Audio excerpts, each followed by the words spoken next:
নমস্কার বন্ধুরা, আপনাদের সবাইকে স্বাগত জানাই আমাদের চ্যানেল কথা ও কফিতে। আজকে আমরা শুনব কবিগুরু রবীন্দ্রনাথ ঠাকুরের লেখা ছেলেবেলা। এই গল্পটিকে আমরা নানা ভাগে ভাগ করে প্রত্যেক সপ্তাহে এক একটি ভাগ আপনাদের জন্য পরিবেশন করব। আজকে আপনারা শুনবেন গল্পটির প্রথম ভাগ। আশা করি আপনারা এই গল্পটি আপনাদের পরিবারের সঙ্গে মন ভরে উপভোগ করবেন। তাহলে চলুন শুরু করা যাক কবিগুরু রবীন্দ্রনাথ ঠাকুরের লেখা ছেলেবেলা।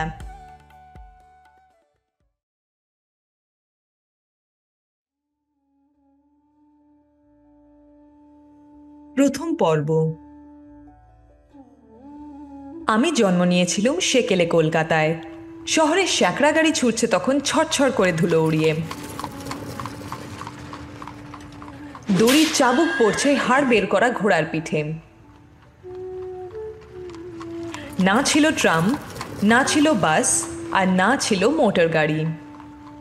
তখন কাজের এত বেশি হাঁসফাঁসানি ছিল না। রোয়ে বসে দিব্যি দিন চলত। বাবুরা আপিসে যেতেন কোষে তামাক টেনে নিয়ে পান চিবোতে চিবোতে। কেউ বা পালকি চড়ে, আর কেউ বা ভাগের গাড়িতে। যারা ছিলেন টাকাওয়ালা তাদের গাড়ি ছিল তকমা আঁকা। চামড়ার আধ ঘোমটাওয়ালা কোচ বাক্সে কোচমান বসত মাথায় পাগড়ি হেলিয়ে। দুই দুই সহিস থাকতো পিছনে, কোমরে চামর বাঁধা। হেইও শব্দে চমক লাগিয়ে দিত পায়ে চলতি মানুষকে। মেয়েদের বাইরে যাওয়া আসা ছিল দরজা বন্ধ পালকির হাঁপ ধরানো অন্ধকারে। গাড়ি চড়তে ছিল ভারী লজ্জা। রোদ বৃষ্টিতে মাথায় ছাতাও উঠত না। কোনো মেয়ের গায়ে সেমিজ আর পায়ে জুতো দেখলে সেটাকে বলতো মেম সাহেবী, তার মানে লজ্জা শরমের মাথা খাওয়া। আর কোনো মেয়ে যদি হঠাৎ পড়তো পরপুরুষের সামনে, অমনি ফস করে তার ঘোমটা নামতো নাকের ডগা পেরিয়ে। জিভ কেটে চট করে সরে দাঁড়াতো সে পিঠ ফিরিয়ে। ঘরে যেমন তাদের দরজা বন্ধ, তেমনি বাইরে বেরোনো পালকিতে। বড় মানুষের ঝিবৌদের পালকির উপরে আরও একটা ঢাকা চাপা থাকতো মোটা ঘেরা টোপের। দেখে মনে হতো যেন চলতি গোরস্থান। পাশে পাশে চলতো পিতলে বাঁধানো লাঠি হাতে দারোয়ানজি। ওদের কাজ ছিল দেউড়িতে বসে বাড়ি আগলানো, দাড়ি চোমড়ানো, ব্যাংকে টাকা আর কুটুম বাড়িতে মেয়েদের পৌঁছিয়ে দেওয়া, আর পার্বণের দিনে গিন্নিকে বন্ধ পালকি শুদ্ধ গঙ্গায় ডুবিয়ে আনা। দরজায় ফেরিওয়ালা আসতো বাক্স সাজিয়ে, তাতে শিবনন্দনেরও কিছু মুনাফা থাকতো। আর ছিল ভাড়াটে গাড়ির গাড়োয়ান। বখরা নিয়ে বনিয়ে থাকতে যে নারাজ হতো সে দেউড়ির সামনে বাঁধিয়ে দিত বিষম ঝগড়া। আমাদের পালোয়ান জমাদার শোভারাম থেকে থেকে বাঁও কষত, মুগুর ভাজতো মস্ত ওজনের, বসে বসে সিদ্ধি ঘুরতো, আর কখনো বা কাঁচা শাক শুদ্ধ মূলো খেত আরামে। আর আমরা তার কানের কাছে চিৎকার করে উঠতুম। সে যতই হা হা করে দুহাত তুলতো, আমাদের জেদ ততই বেড়ে উঠত। ইষ্ট দেবতার নাম শোনবার জন্য ওই ছিল তার ফন্দি।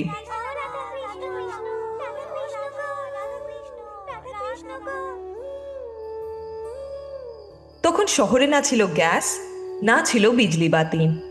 কেরোসিনের আলো পরে যখন এলো, তার তেজ দেখে আমরা অবাক। সন্ধেবেলায় ঘরে ঘরে ফরাস এসে জ্বালিয়ে যেত রেড়ির তেলের আলো। আমাদের পড়বার ঘরে জ্বলত দুই সলতের একটা সেজ। মাস্টার মশাই মিটমিটে আলোয় পড়াতেন প্যারি সরকারের ফার্স্ট বুক। প্রথমে উঠত হাই, তারপর আসতো ঘুম, আর তারপর চলত চোখ রগড়ানি। বারবার শুনতে হতো যে মাস্টার মশাইয়ের অন্য ছাত্র সতীন যে নাকি সোনার টুকরো ছেলে, পড়ায় তার আশ্চর্য মন, ঘুম পেলে সে নাকি চোখে নস্যি ঘষে। আর আমি, সে কথা বলে কাজ নেই। সব ছেলের মধ্যে একলা মূর্খ হয়ে থাকবার মতো বিশ্রী ভাবনাতেও আমাকে চেতিয়ে রাখতে পারতো না। রাত্রি 9টা বাজলে ঘুমের ঘোরে ঢুলু ঢুলু চোখে ছুটি পেতুম। বাহির মহল থেকে বাড়ির ভিতর যাবার সরু পথ ছিল খড়খড়ির আবরু দেওয়া। উপর থেকে ঝুলত মিটমিটে আলোর লণ্ঠন।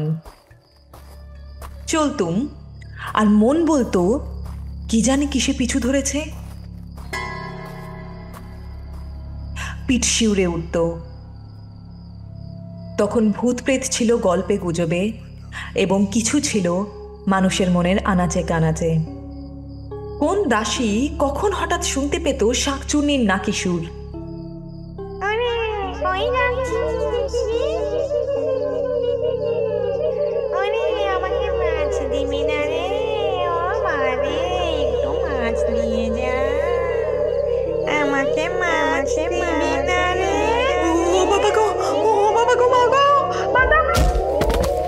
দড়াম করে পড়তো আছাড় খেয়ে। ওই মেয়ে ভূতটা ছিল সবচেয়ে বদমেজাজি। তার লোভ ছিল মাছের ওপরে। বাড়ির পশ্চিম কোণে ঘন পাতাওয়ালা বাদাম গাছ, তারই ডালে এক পা আর অন্য পাটা তেতলার কার্নিশের ওপরে তুলে দাঁড়িয়ে থাকে কোন একটা মূর্তি। তাকে দেখেছে বলবার লোক তখন বিস্তর ছিল, মেনে নেবার লোকও কম ছিল না। দাদার এক বন্ধু যখন গল্পটা হেসে উড়িয়ে দিতেন, তখন চাকররা মনে করত লোকটার ধর্মজ্ঞান একটুও নেই। দেবে একদিন ঘাড় মটকিয়ে, তখন সব বিদ্যে বেরিয়ে যাবে। সে সময়টাতে হাওয়ায় হাওয়ায় আতঙ্ক এমনি জাল ফেলেছিল যে টেবিলের নিচে পা রাখলেও পা সুরসুর করে উঠত।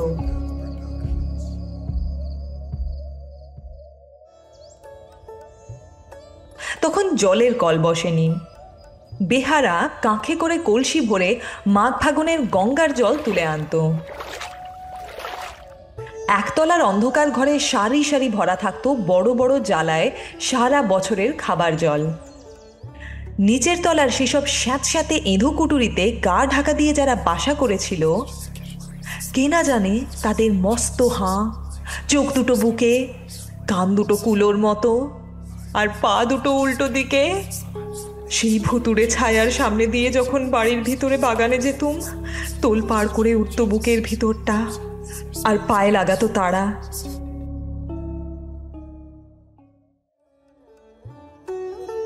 তখন রাস্তার ধারে ধারে বাঁধানো নালা দিয়ে জোয়ারের সময় গঙ্গার জল আসতো। ঠাকুরদার আমল থেকে সেই নালার জল বরাদ্দ ছিল আমাদের পুকুরে। যখন কপার টেনে দেওয়া হতো, ঝরঝর কলকল করে ঝর্ণার মতো ফেনিয়ে জল পড়ত। মাছগুলো উল্টো দিকে সাঁতার কাটবার কসরত দেখাতে চাইত। দক্ষিণের বারান্দার রেলিং ধরে অবাক হয়ে তাকিয়ে থাকতুম। শেষকালে সেই পুকুরের কাল ঘনিয়ে এলো। পড়ল তার মধ্যে গাড়ি গাড়ি রাবেশ। পুকুরটা বুঝে যেতেই পাড়া গায়ের সবুজ ছায়া পড়া আয়নাটা যেন সরে গেল। সেই বাদাম গাছটা যদিও এখনো দাঁড়িয়ে আছে, কিন্তু অমন পা ফাঁক করে দাঁড়াবার সুবিধা থাকতেও সেই ব্রহ্মদত্তির ঠিকানা আর পাওয়া যায় না। ভিতরে বাইরে আলো বেড়ে গেছে। দ্বিতীয় পর্ব। পালকিখানা ঠাকুরমাদের আমলের, খুব দরাজ বহর তার, নবাবী ছাদের।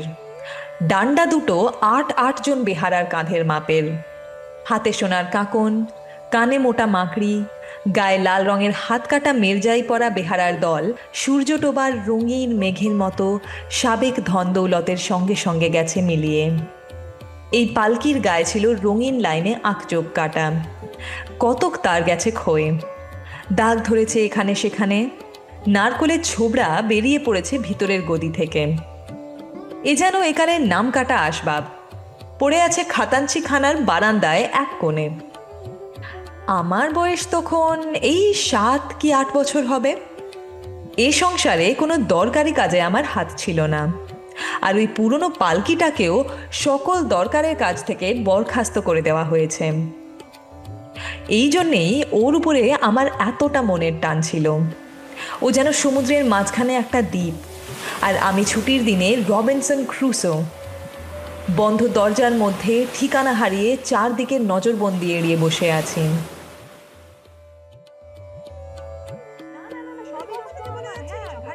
তখন আমাদের বাড়ি ভরা লোক ছিল। আপন পর কত তার কোনো ঠিকানা নেই। নানা মহলের চাকর দাসীর নানা দিকে হই হই ডাক।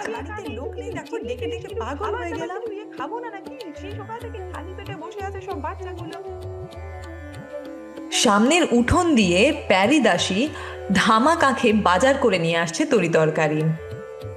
দুখান বেহারা বাঁক কাঁধে গঙ্গার জল আনছে।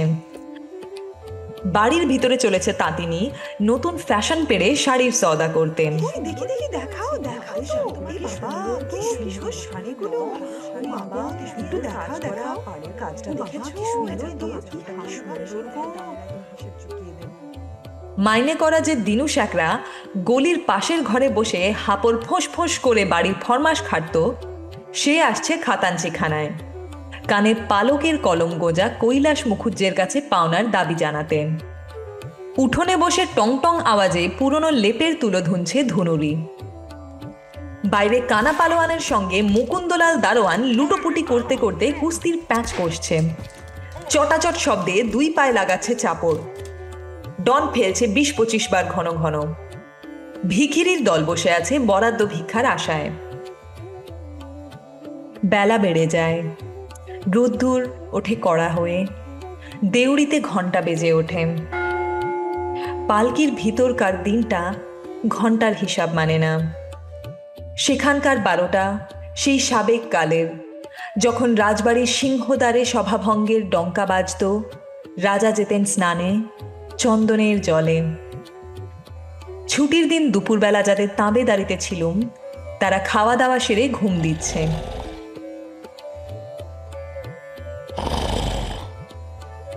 একলা বসে আছি, চলেছে মনের মধ্যে আমার অচল পালকি।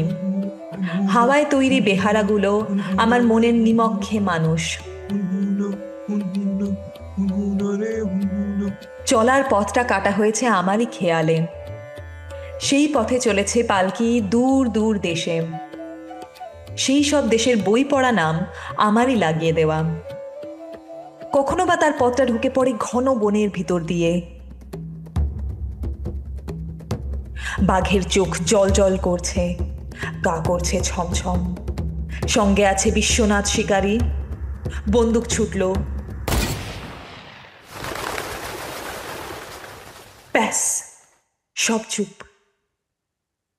তারপরে এক সময় পালকির চেহারা বদলে গিয়ে হয়ে ওঠে ময়ূরপঙ্খী।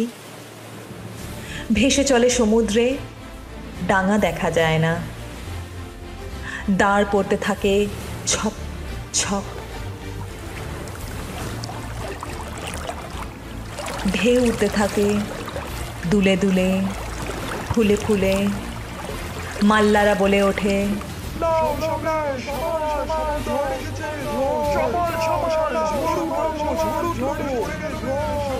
হালের কাছে আব্দুল মাঝি, ছুঁচলো তার দাড়ি, গোঁফ তার কামানো, মাথা ন্যাড়া। তাকে চিনি, সে দাদাকে এনে দিত পদ্মা থেকে ইলিশ মাছ আর কচ্ছপের ডিম। সে আমার কাছে গল্প করেছিল, একদিন মাসের শেষে ডিঙিতে মাছ ধরতে গিয়েছে, হঠাৎ এলো কালবৈশাখী, ভীষণ তুফান। নৌকা ডোবে ডোবে। আব্দুল দাঁতের রশ্মি কামড়ে ধরে ঝাঁপিয়ে পড়ল, সাঁতরে উঠল চরে। কাছি ধরে টেনে তুলল তার ডিঙি। গল্পটা এত শিগগির শেষ হলো আমার পছন্দ হলো না। নৌকাটা ডুবলো না, অমনি বেঁচে গেল, এ তো গপ্পই নয়। বারবার বলতে লাগলুম। তারপর সে বললে, তারপর সে এক কাণ্ড। দেখি এক নেকড়ে বাঘ, ইয়া তার গোঁফ জোড়া। ঝড়ের সময় সে উঠেছিল ওপারে গঞ্জের ঘাটের পাকুড় গাছে। দগ্গা হাওয়া যেমনি লাগলো, গাছ ভেঙে পড়লো পদ্মায়। বাঘ ভায়া ভেসে যায় জলের তোড়ে। খাবি খেতে খেতে সে উঠে এলো চরে। তাকে দেখেই আমার রশিতে লাগালুম ফাঁস। জানোয়ারটা এত বড়, চোখ পাকিয়ে দাঁড়ালো আমার সামনে। সাঁতার কেটে তার জমে উঠেছে খিদে। আমাকে দেখে তার লাল টকটকে জিভ দিয়ে নাল ঝরতে লাগলো।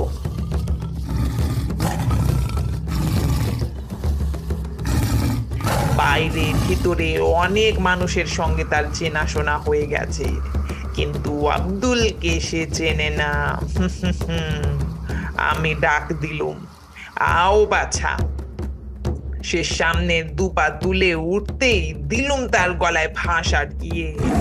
ছাড়াবার জন্য যতই ঝটফট করে ততই ফাঁস হেঁটে গিয়ে তার জিভ বেরিয়ে পড়ে। এই পর্যন্ত শুনেই আমি ব্যস্ত হয়ে বললুম, আব্দুল, সে মরে গেল নাকি? আব্দুল বললে, মরবে তার বাপের সাধ্যি কি? নদীতে বান এসেছে, বাহাদুরগঞ্জে ফিরতে হবে তো। ডিঙির সঙ্গে জুড়ে বাঘের বাচ্চাকে দিয়ে গুণ টানিয়ে নিলে অন্তত 20 ক্রোশ রাস্তা গো গো করতে থাকে। পেটে দিই দাঁড়ের খোঁচা। 10-15 ঘন্টার রাস্তা 1.5 ঘন্টায় পৌঁছিয়ে দিল। তারপরে কার কথা জিজ্ঞেস করো না বাবা, জবাব মিলবে না। আমি বললুম, আচ্ছা বেশ, বাঘ তো হলো, এবার কুমির? আব্দুল বললে, জলের ওপর তার নাকের ডগা দেখেছি অনেকবার। নদীর ঢালু ডাঙায় লম্বা হয়ে শুয়ে সে যখন রোদ পোহায় মনে হয় ভারী বিচ্ছিরি হাসি হাসছে। বন্দুক থাকলে মোকাবিলা করা যেত, লাইসেন্স ফুরিয়ে গেছে। কিন্তু মজা হলো, একদিন কাঁচি বেঁধে নিয়ে ডাঙায় বসে দা দিয়ে বাখারি চাঁচছে, তার ছাগলখানা পাশে বাঁধা। কখন নদীর থেকে কুমিরটা পাঠার ঠ্যাং ধরে যে জলে টেনে নিয়ে চললো, দেখা মাত্রই বেঁধে নিয়ে একেবারে লাফ দিয়ে বসলো তার পিঠের ওপর।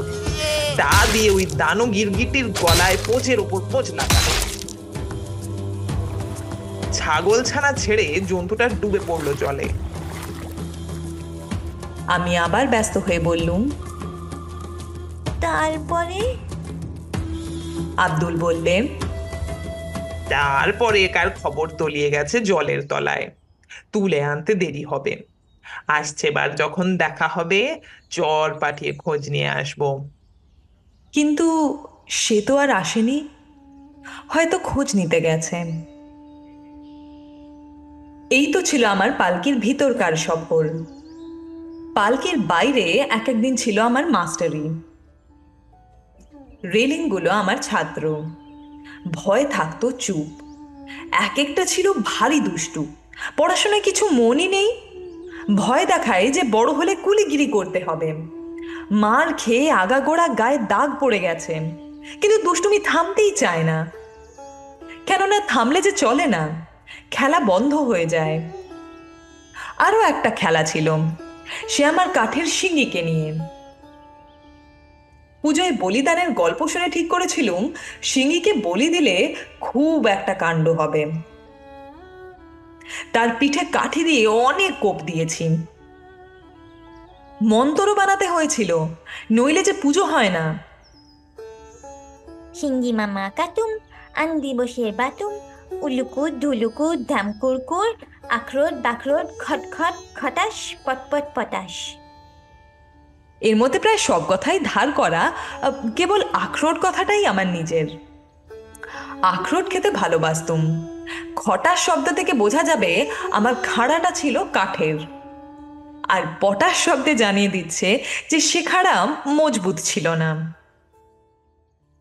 তৃতীয় পর্ব।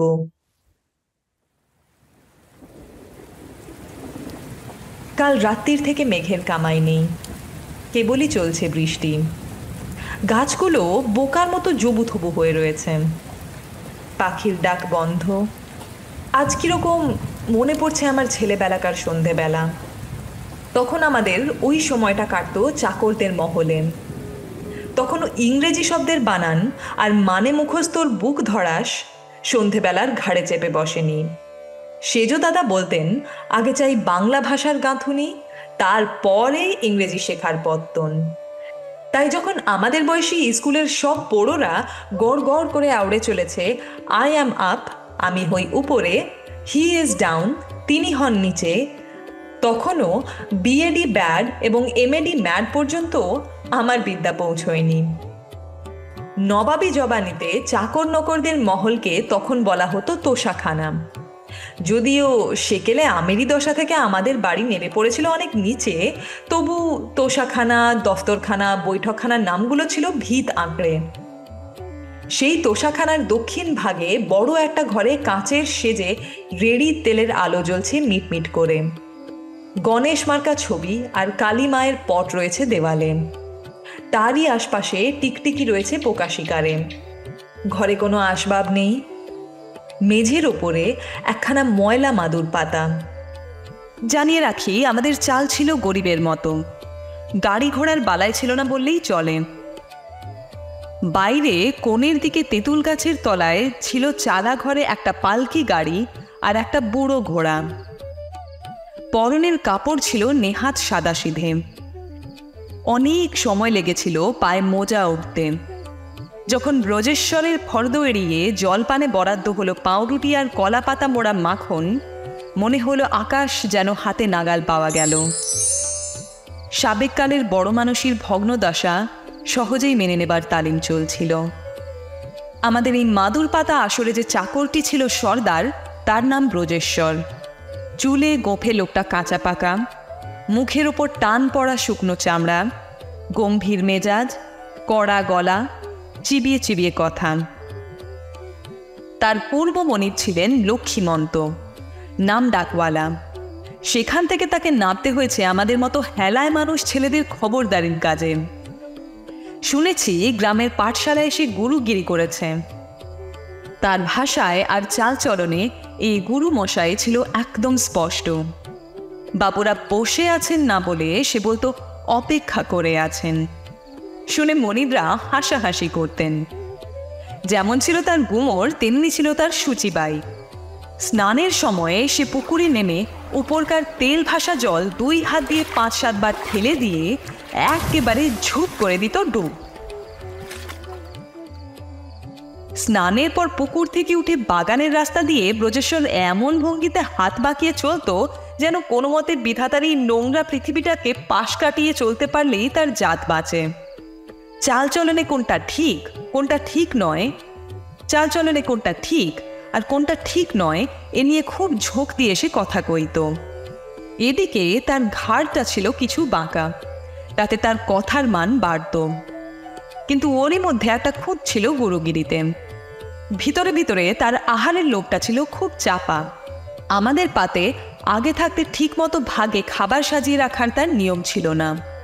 আমরা খেতে বসলে একটি একটি করে লুচি আলগোছে দুলিয়ে ধরে জিজ্ঞাসা করত, কোন উত্তর তার মনের মতো সেটা বোঝা যেত তার গলার সুরে। আমি প্রায়ই বলতুম, চাই নে। তারপরে আর সে পিড়াপিড়ি করতো না। দুধের বাটিটার পরেও তার অসামাল রকমের টান ছিল, আমার মোটে ছিল না। শেলফওয়ালা একটা আলমারি ছিল তার ঘরে। তার মধ্যে একটা বড় পিতলের বাটিতে থাকতো দুধ আর কাঠের বারকোষে লুচি তরকারি। বিড়ালের লোভ জালের বাইরে বাতাসে শুকে শুকে বেড়াতো।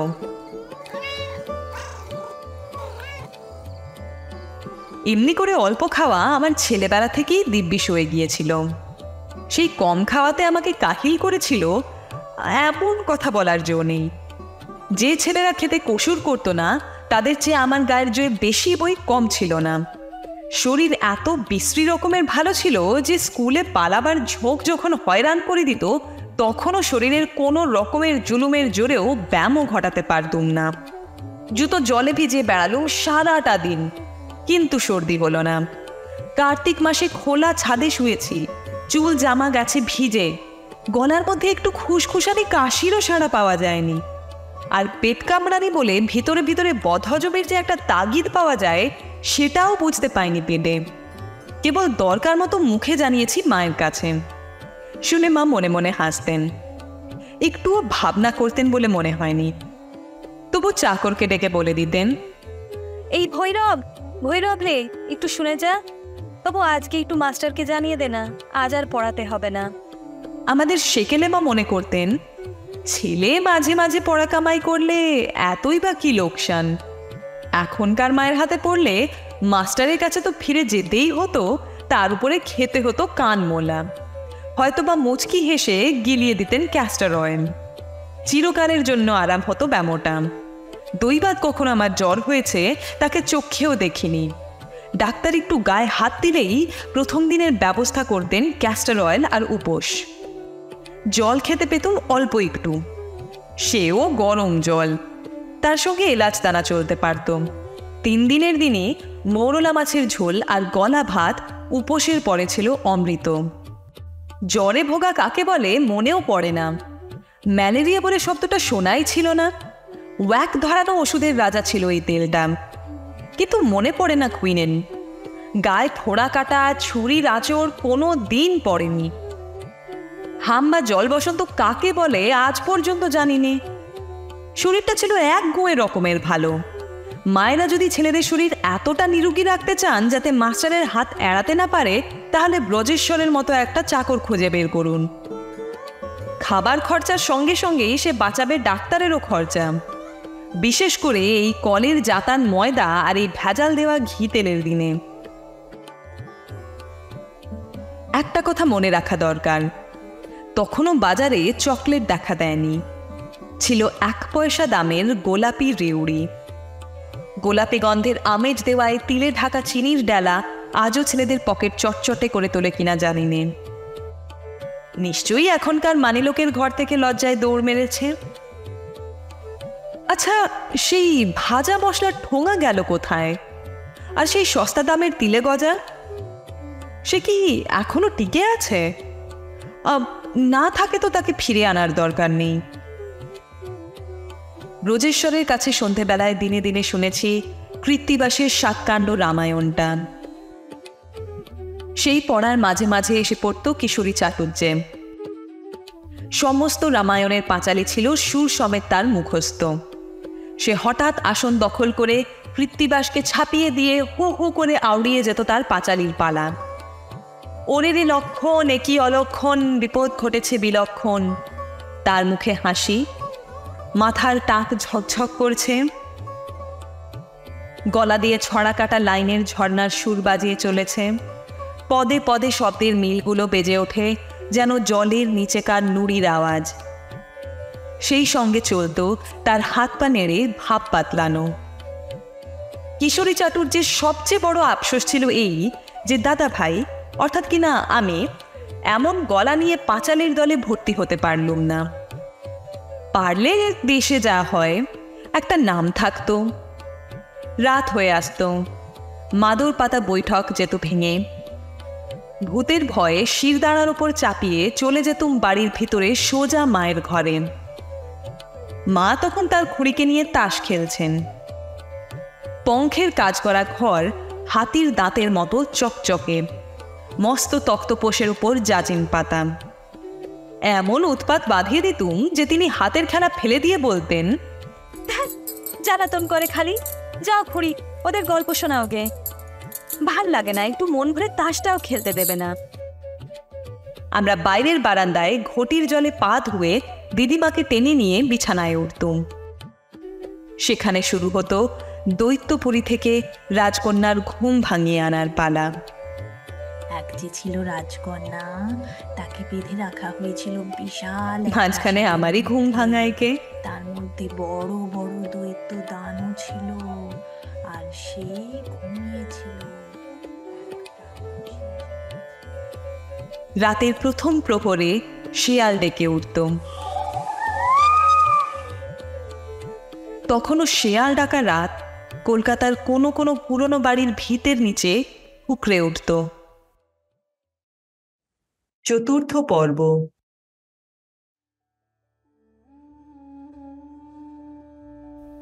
আমরা যখন ছোট ছিলুম তখন সন্ধেবেলায় কলকাতা শহর এখনকার মতো এত বেশি সজাগ ছিল না। এখনকার কালে সূর্যের আলোর দিনটা যেমনি ফুরিয়েছে, অমনি শুরু হয়েছে বিজলি আলোর দিন। সে সময়টাতে শহরে কাজ কম, কিন্তু বিশ্রাম নেই। উনুনে যেন জলাকাঠ নিভেছে, তবু কয়লায় রয়েছে আগুন। তেলকল চলে না, স্টিমারের বাঁশি থেমে থাকে। কারখানা ঘর থেকে মজুরের দল বেরিয়ে গেছেন। পাটের গাঁটটানা গাড়ির মোষগুলো গেছে টিনের চালের নিচে শহুরে গোষ্ঠে। সমস্ত দিন যে শহরের মাথা ছিল নানা চিন্তায় তেতে আগুন, এখনো তার নাড়িগুলো যেন দপদপ করছে। রাস্তার দুধারে দোকানগুলোতে কেনাবেচা তেমনই আছে। কেবল সামান্য একটু ছাই চাপা। রকম বেরকমের গোঙানি দিতে দিতে হাওয়া গাড়ি ছুটেছে 10 দিকে। তাদের দৌড়ের পিছনে গরজের ঠেলা কম। আমাদের সকালে দিন ফুরোলে কাজকর্মের বাড়তি ভাগ যেন কালো কম্বল মুড়ি দিয়ে চুপচাপ শুয়ে পড়ত শহরের বাতি নেভানো নিচের তলায়। ঘরে বাইরে সন্ধ্যের আকাশ থমথম করত। ইডেন গার্ডেনে গঙ্গার ধারে শৌখিনদের হাওয়া খাইয়ে নিয়ে ফেরবার গাড়িতে সহিসদের হুই হুই শব্দ রাস্তা থেকে শোনা যেত। চৈত্র বৈশাখ মাসে রাস্তায় ফেরিওয়ালা হেঁকে যেত,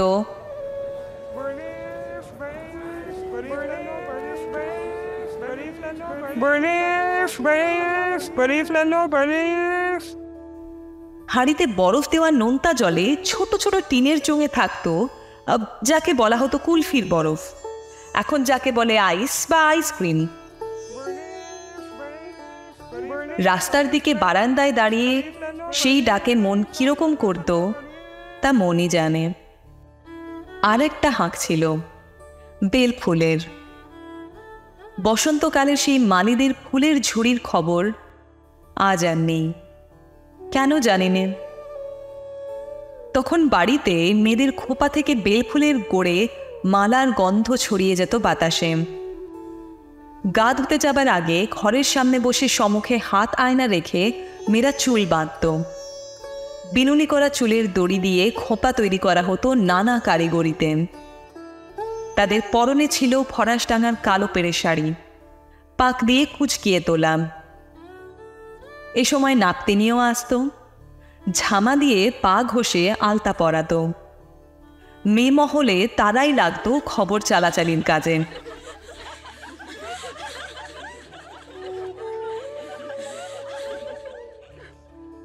ট্রামের পায়দানের উপর ভিড় করে কলেজ আর আপিস ফেরার দল ফুটবল খেলার ময়দানে ছুটত না। ফেরবার সময় তাদের ভিড় জমত না সিনেমা হলের সামনে। নাটক অভিনয়ের একটা ফুর্তি দেখা দিয়েছিল, কিন্তু কি আর বলবো, আমরা সে সময় ছিলুম ছেলে মানুষ। তখন বড়দের আমোদে ছেলেরা দূর থেকেও ভাগ বসাতে পেত না। যদি সাহস করে কাছাকাছি যেতুম তাহলে শুনতে হতো, যাও খেলা করোগে। অথচ ছেলেরা খেলায় যদি উচিত মতো গোল করত তাহলে শুনতে হতো, চুপ করো। বড়দের আমোদ আহ্লাদ সবসময় যে খুব চুপচাপে সারা হতো তা নয়। তাই দূর থেকে কখনো কখনো ঝর্ণার ফ্যানার মতো তার কিছু কিছু পড়তো ছিটিয়ে আমাদের দিকে। এ বাড়ির বারান্দায় ঝুঁকে পড়ে তাকিয়ে থাকতুম, দেখতুম ও বাড়ির নাচঘর আলোয় আলোময়। দেউড়ির সামনে বড় বড় জুড়ি গাড়ি এসে জুটেছে। সদর দরজার কাছ থেকে দাদাদের কেউ কেউ অতিথিদের ওপরে আগিয়ে নিয়ে যাচ্ছেন। গোলাপ পাশ থেকে গায়ে গোলাপ জল ছিটিয়ে দিচ্ছেন, হাতে দিচ্ছেন ছোট্ট একটি করে দোড়া।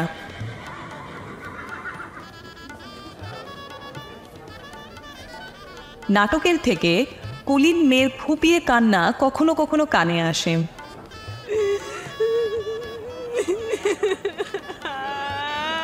তার মর্ম বুঝতে পারিনি,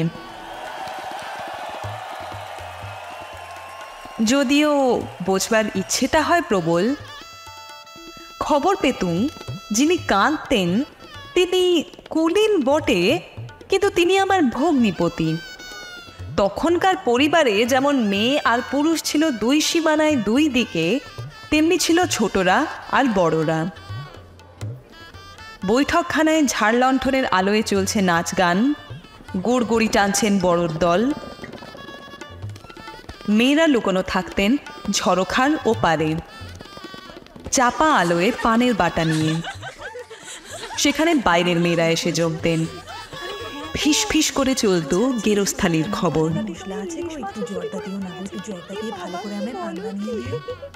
ছেলেরা তখন বিছানায়, পিয়ারি কিংবা শঙ্করী গল্প শোনাচ্ছে। এক রাজকন্যা ছিল যে কিনা ঘুমিয়ে পড়েছিল, তার আঙুল কেটে গেছিল।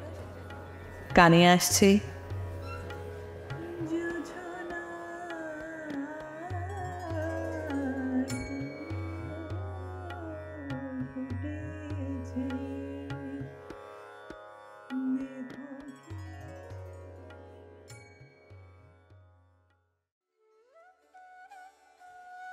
শেষ হলো কবিগুরু রবীন্দ্রনাথ ঠাকুরের লেখা ছেলেবেলার প্রথম পর্ব। এর পরবর্তী পর্ব শুনতে পাবেন আমাদের চ্যানেলে আগামী সপ্তাহে। আমাদের ভিডিওটি ভালো লেগে থাকলে লাইক, শেয়ার আর সাবস্ক্রাইব করে দেবেন। আর কেমন লাগলো তা কমেন্টে জানাতে একদম ভুলবেন না। ভালো থাকবেন।